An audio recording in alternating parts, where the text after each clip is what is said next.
münasebetle arz etmiştim. Üstad bir yerde harama nazar nisyan iras eder diyor.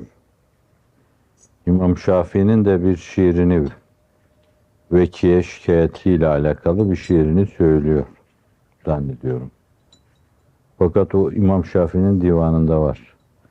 Şekevtü su'a hafzi ila vekiyen ferşedeni ila terkil maasi fekale innel ilme nurun ve nurullahi la yuhda lil asi. İmam Şafii'nin hafıza zembereği nasıl kırılmış da unuttuğumu hatırlamıyorum diyor ama yine de diyor ki suyu hıfzımı vekiye şikayet ettim. Beni terki masiye irşad etti. Ve dedi ki ilim bilim değil, nazariyeler değil. İlim bir nurdur. Allah'ın nuru ruhunda isyan taşıyana müyesser olmaz. Dedi. Demek ki gerçeğin ilmi. Gerçeğin ilmiyle alakamız olmadığına göre okuduğumuz şeyler unutmayız biz. Romanlar, tiyatrolar, televizyonda gördüğümüz şeyler. Bunların nurullahla alakası yok. Bunlar zulmeti şeytan. Vaka onları da unutuyoruz. Bakın bunları da unutuyoruz yani demek. Biz nur zulmet arası bir alemdeyiz. Hayır. Ne hafıza eşittir, ne muhakeme eşittir. Ne ön sezi eşittir. Ne deha kafası eşittir. Ne de dahiler eşittir. Ne mucitler, ne kâşifler. Ancak hiç kimse mahrum bırakılmamıştır. Herkes kendi ruhunun arş-ı kemalatına yükselmekle mükellef olduğu gibi herkes aynı zamanda zihnini, hafızasını, muhakemesini son kertesine kadar geliştirebilir. Yine bir üstün, belli bir ölçüde bir üstün insan olabilir. Orada mahrumiyet yoktur. Mahrumiyet, iradenin o istikamette kullanılmamasıdır. Gerçek mahrumiyet. Mahrum odur ki Allah'ın kendisine verdiği şeyleri nemalandırarak katlamaz. Tabii katlama meselesine gelince bu şahıstan şahısa değişir. Kimisi 2'ye katlar, kimisi 3'e katlar, kimisi 4'e katlar, kimisi 5'e katlar. Hem hafıza hem muhakeme mevzu az insanda oluyor. Mesela bunlardan çağımızın dahisi Hazreti Bediüzzaman ele alınabilir. Hem en muğlak meseleleri bir defada okumada anlar. Mübalağa yok. Ben Bediüzzaman hakkında konuşurken Nurcu gibi konuşmam. Benden de o kadar ukalalık. Hem ezber, dillere destan. Tek defada ezberler. Muhakemesine gelince bence muhakeme ile kendi muhakemesini aşmıştır Bediüzzaman. Bir muhakeme vardır ki insanlara muhakematta olduğu gibi en girift bilmece gibi benim diyen baba yiğidin anlayamayacağı şeyleri döktürür. Bir muhakemede vardır ki o hakikatları tenezzülatül okulül kamile ila efkâr-ı okulün nakise. Onu aynı sanki böyle avam halka konuşuyor gibi hale getirme Bediüzzaman'ın bu yan üzerinde durulmamıştır. Yani en muğlak, en mutil, en ağır, en orijinal meseleleri senin benim meselem haline getirme. Bunları.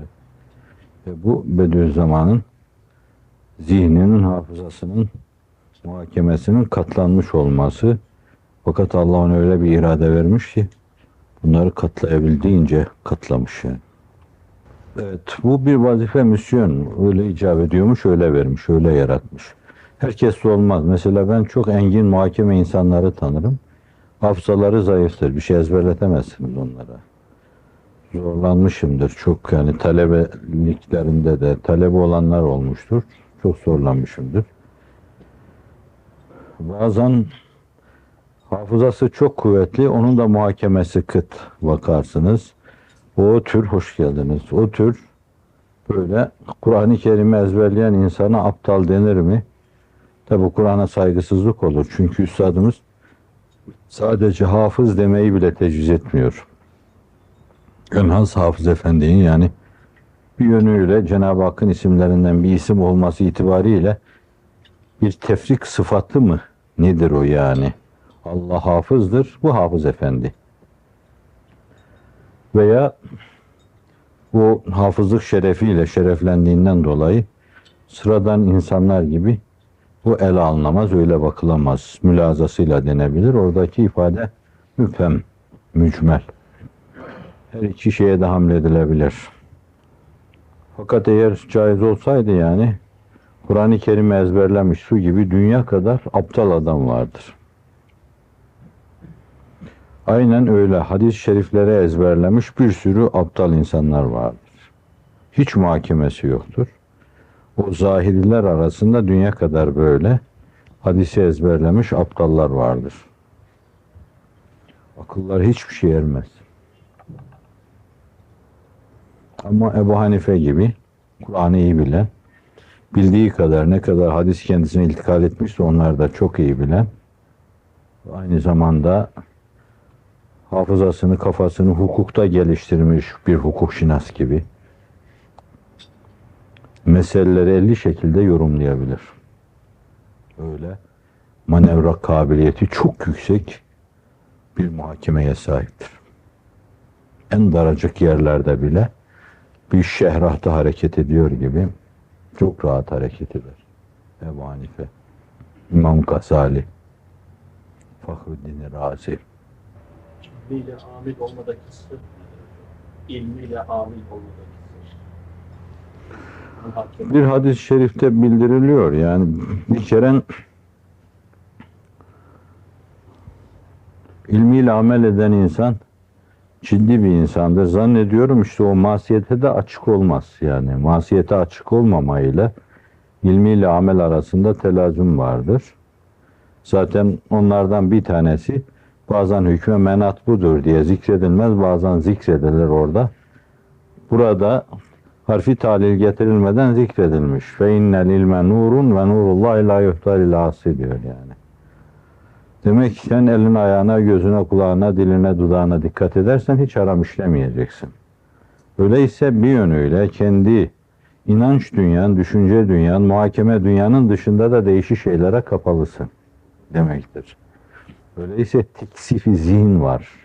Teksifi muhakeme var yani bu meselede. Yani en azından bu. İkincisi Cenab-ı Hak ilhamlarıyla eğer bir insanın içini donatacaksa yani ona muhakeme verecekse, hafızasını besleyecekse, zedelemeyecekse bu onun bir lütfudur. Bu lütfu Cenab-ı Hak temiz dimalara, günahla kirlenmeyen dimalara ihsan edecektir. Nasıl ona açılmak, kalben açılmak için kalbin her gece lebriz edilmesi şarttır ve esastır. Dünya kadar ehl-i hakikat durmuş bu işin üzerinde nazimen ve nesren.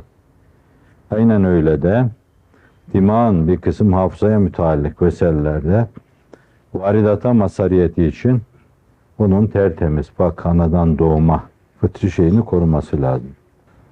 Bir de insan ruhunda, insan zihninde günahların nasıl iz bıraktığını hani o mevzuda geliştirdiğimiz bir laboratuvar yok, araştırma merkezi de yok, bilemiyoruz yani. Aslında kim bilir belki nörologlarla psikiyatristler, parapsikologlar bir araya gelerek bu mevzuda insan zihni üzerinde beyin fakülteleri, nöronların çalışmaları ve diğer taraftan insanın ruhi durumu ve diğer taraftan işte değişik şeylerin beyinde nasıl istif edildi, stok yapıldı. Bunlar araştırmalarda ortaya konsa bilemeyiz yani. Belki hakikaten çok ciddi yara alıyor yani. Zihinler, hafızalar neyse dolayısıyla insan ruhu çok ciddi yara alıyor. En azından yani bizim gibi avamın bile anlayabileceği bir yol var. Değişik zamanlarda arz etmişimdir onu. Yani çocukluk yaşta bazı meselelerin insanın zihninde kalması, insan saf bir zihinle o şeyleri kucakladığından dolayı bir yönüyle her hadise tek hadise gibi yani onun zihnine giriyor. Oysa ki daha sonra dolu bir zihin. Bu kadar üzerine yazılmış, bozulmuş ki bu zihnin. O zihin kendisine tevdi edilen mevzularla, hafızasına sunulan şeylerle bir yönüyle konsantrasyona geçemiyor. Etmişimdir. Bir dönemde böyle oldukça münkeşif gibi görünüyordu. Mesela telkisim metninden 20 sayfa ezberlediğim gün olmuştur. Fakat masum bir halim vardı. Yani yanı başımızda bir sinema varmış 6 ay. Ben orada sinema olduğunu bilmemişim yani. Arkadaşlarım bir gün, burada onlardan birisinin yakını da var. Beni bir mahalleden geçirirken kadınlar, kızlar, işte ben de 15-16 yaşındayım, laf attılar. Zihnim allak bullak oldu. Birkaç gün derste hoca yüzüme bakıyor. Hiç unutmam. Bana dedi, "Molla Fethullah, ne oldu senin hafızana?" dedi. Hiç unutmam yani. İşin bir yanını o biliyor, bir yanını da ben biliyorum. İşin gerçeğini de Allah biliyor. İki yanını birden Allah biliyor. Ve sonra o hatırayı hiç unutmam. Ben bugün sokaklarda böyle, her yerde hafızası bombardıman olan bu insanları gördükçe böyle acıyorum işin doğrusu yani. O kadar şey birden insanın kafasına hücum edecek, hafıza sağlam kalacak, insan bazı şeyleri ezberleyecek. Zor. Ve şimdi de mekan delik, içinde yaşadığımız zaman da delik, dolayısıyla hafızalar da delik. Ne koyarsan dökülüyor.